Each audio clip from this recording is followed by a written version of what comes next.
ఈరోజు టాపిక్ ఏంటి అంటే మనందరికీ ఇట్లాంటి అనుభవాలు ఎప్పుడూ అవ్వలేదు కాబట్టి కొన్ని తెలియవు. కొన్ని న్యూస్ ఛానల్ ద్వారా ఇలాగా న్యూస్లో వచ్చేవి అర్థమవుతుంటాయి. ఒక అతను రైల్వే స్టేషన్కి వెళ్ళాడు వాళ్ళ బంధువులందరినీ ట్రైన్ ఎక్కించడానికి. తను మాత్రం వెళ్ళలేదు. తను ప్లాట్ఫామ్ టికెట్ కొనుక్కున్నాడు. సరే కొనుక్కున్నాడుగా, ఇంకా బాధ ఏముంది అనుకుంటే ట్రైన్ ఎక్కించాడు. ట్రైను 5 అవర్స్ లేట్గా వచ్చింది. వాళ్ళందరినీ ట్రైన్ ఎక్కిచ్చేసి రిటర్న్ అయ్యి వస్తుంటే టీసీ ఆపి నీ ప్లాట్ఫామ్ టికెట్ చూపించు అంటే చూపించట. 500 ఫైన్ కట్టు అన్నట్ట.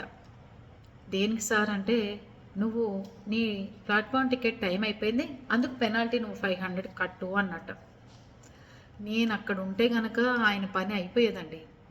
ప్లాట్ఫామ్ టికెట్ కొనుక్కుని ట్రైను మీ అజాగ్రత్త, మీ తప్పిదం వల్ల లేటుగా వస్తే దానికి అతనేం చేస్తాడు?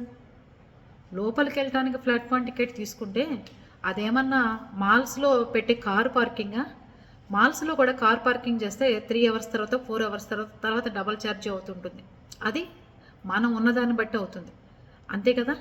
అదే రైల్వే స్టేషన్లో టికెట్ కొనుక్కుంటే ట్రైన్ రాకపోతే అతనేం చేస్తాడు? పరువు నష్ట దావా వేయండి రైల్వే శాఖ మీద. తెలిసిందా? రైల్వే అధికారి ఎవడైతే ఆపాడో అతని మీద కంప్లైంట్ ఇవ్వండి, కంప్లైంట్ రేజ్ చేయండి. అంతేగాని ప్రతి ఒక్కడికి ఫైన్ కట్టుకుంటూ పోతుంటే ఏం చేయాలి? ట్రైన్ తప్పిదమా, అక్కడున్న మనిషి తప్పిదమా? అది దేనికి ఇవ్వాలి డబ్బులు?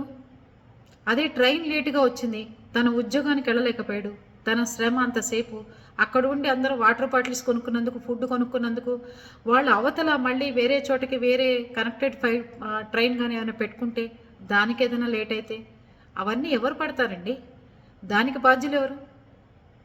అందుకని వదిలిపెట్టద్దు ఇట్లాంటి పనులు. మనకి శ్రమ దండగా, ఖర్చు దండగా అనుకుంటున్నాం. సామాన్య మనిషి 500 రూపాయలు ఇవ్వాలంటే ఎక్కడ తీసుకొచ్చేస్తాడు? ఎవరి సొమ్మైనా ఎందుకు తీసుకొచ్చి ఇవ్వాలి? మీ అందరికీ తెలుసా ట్రైను లేట్ అయితే కనుక ప్లాట్ఫామ్ టికెట్కి పెనాల్టీ చెల్లించాల్సి వస్తుందని?